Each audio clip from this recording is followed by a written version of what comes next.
সাব্বির আমি এখন জিনিস চাইলাম দে তোর মতামত লইতাম তুই তো বেশি দিন আর আসস ন আর লগে তো থাকস এখন তুই চাইলাম যে এখন গরু ফার্ম দিবা লাই তুই কি হস তোরে তোরে তুই সাইছিন দিয়ে রাখতে হবি তো আয় তাহলে আমি কোন খাতের ভিতরে গিয়া করছিলাম এখন জিনিসটা চিন্তা করছিলাম দেরি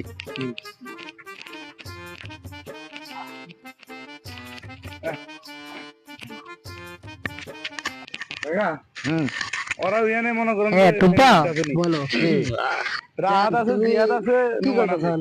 রাহাত আছে জিয়াদ আছে রুমান আছে কি দে ও কি আচ্ছা। ফেম করতে আছে হ্যাঁ আমি ফেম করতে হবে হ্যাঁ ফেম করতে মায়ে বলছ না হ্যাঁ এখন তাহলে এই রাহাত আছে এটা আছে তোরে আরে